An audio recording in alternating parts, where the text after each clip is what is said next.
שלום לאורחים הראשונים שלי, דוקטור חוליו ויינשטיין ועורך דין טליה ברמן קישוני. שמירה על משקל בתקופת החגים מהווה אתגר עבור רובנו, אבל לחולי סוכרת השינויים הקיצוניים בין סעודת החג לצום עלולים להיות מסוכנים. על תזונה לחולי סוכרת וההכנות לצום נשמע מדוקטור חוליו ויינשטיין, מנהל היחידה לטיפול בסוכרת במרכז הרפואי וולפסון. למה כשחולה סוכרת מאוזן הוא בכלל צריך להשגיח על צום, אוכל, מה קורה? האיזון הוא לא דבר קבוע. זאת אומרת, יש חולים, ולפעמים לצערי גם צוות רפואי שאומרים, החולה שלי כבר מאוזן.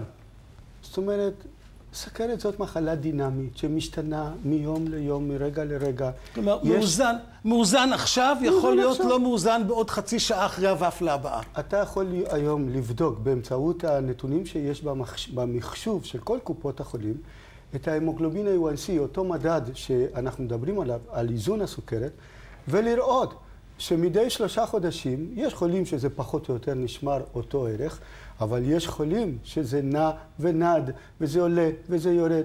בדרך כלל אם תבדוק במקביל גם את המשקל של הגוף, תראה שיש קורלציה, התאמה בין המשקל והגוף. זאת אומרת, האוכל הוא אחד המדדים החשובים והחיוניים ביותר שמשפיעים על רמות הסוכר בדם. בגדול, מהם ההנחיות של תזונה או של דיאטה לחולי סוכרת? קודם כל, לא לאכול הרבה. הרבה פחות חשוב הכמה, ויותר חשוב, כלומר, חשוב הכמה והרבה פחות חשוב המה. זאת אומרת, מותר לחולי סוכרת לאכול כמעט הכל, אבל הכל במידה. זאת אומרת, אסור שיעבור איזושהי כמות של קלוריות אסטרונומיות כמו שאנחנו נוהגים לאכול בחגים. זה לא בריא לאף אחד, בוודאי לא לחולי סוכרת, שהאיזון שלהם עלול לצאת לחלוטין מהמצב שבו הם נמצאים. אבל מה קורה הם מותר לחולי סוכרת גם בחג לפנק את עצמם ולאכול קצת יותר. לא צריך להגזים. גם זה שמותר לאכול קצת יותר, זה אומר שהם יכולים לאכול יותר ממה שהם אוכלים כל יום.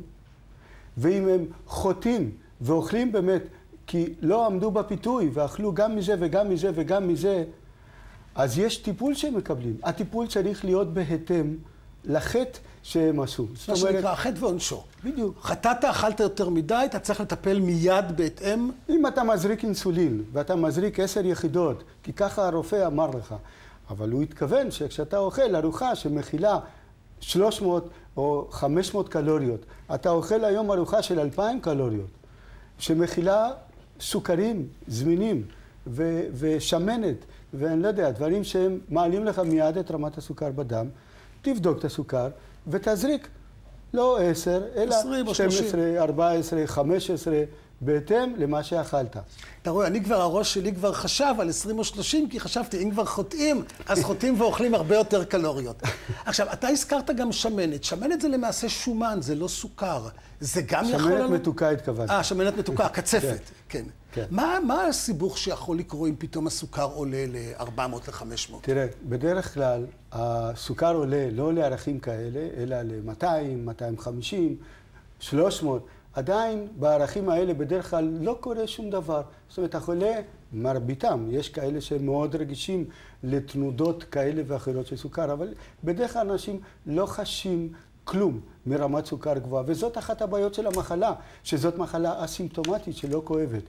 רק כאשר הערכים מגיעים ל-400, 500, 600, 800 וכן הלאה, אז הערכים הם כאלה שמתרחשים שינויים מאוד חדים בגוף, אם זה במלחים ואם זה בחומציות של הדם, כך שכבר מתחילים להרגיש בחילות, מרגישים לא טוב, עלולים לאבד את ההכרה, ובמצבים כאלה חייבים להתפנות לבית חולים ולקבל טיפול מיידי באינפוזיה, גם בנוזלים וגם באינסולין וגם בתיקון המלחים בדם. עכשיו, מה קורה שהסוכר, אנשים אומרים, אני עכשיו הולך לארוחת חג אצל אורחים, אני רוצה לחטוא, לוקחים כמות יותר גדולה של אינסולין, והם מגיעים למצב שהסוכר יורד יותר מדי. אוקיי, אז זאת האומנות של המחלה, שצריך לשמור על איזשהו איזון, לא יותר מדי לפה ולא יותר מדי לשם. אנשים צריכים להכיר את הגוף של עצמם. בעשור האחרון אנחנו, מטפלי הסוכרת, מעבירים את ניהול המחלה לחולים עצמם. הם צריכים ללמוד שכאשר הם אוכלים שזיף בגודל בינוני, הסוכר יעלה, סתם דוגמה, ב-30 מיליגרם אחוז של סוכר. ולכן הם צריכים להזריק 2 יחידות נוספות של אינסולין. יש נוסחאות כאלה ואחרות שכל חולה חייב ללמוד על עצמו כיצד לנהוג וכיצד לטפל על מנת שהוא ינצח את המחלה ולא המחלה תנצח אותו. כן, זה מדובר כשמדובר בחולים אינטליגנטים, אבל יש חולים שלא בדיוק מסוגלים להבין ולחשב. אוקיי, אז גם לא כל החולים מטופלים באינסולין, ולפעמים זה כדורים. גם בכדורים אנחנו יכולים לשחק פה ושם. גם הפעילות הגופנית משחקת פה תפקיד מאוד חשוב, ויש אנשים שאם יוצאים להליכה של 40 דקות, הליכה מהירה, לא צריכים במקום זה זריקת אינסולין או כדור לטיפול בסוכרת, כי זה מתנהג בדיוק כמו טיפול במחלה. ולכן זה מאוד קשה לתת איזשהו עצה לכל חולי הסוכרת. 500,000 אנשים בישראל יש להם סוכרת, וזה כל אחד עם הסוכרת שלו, עם הטיפול שלו, עם מבנה הגוף שלו, עם האוכל שהוא אוכל, עם העיתוי של האוכל השונה. ולכן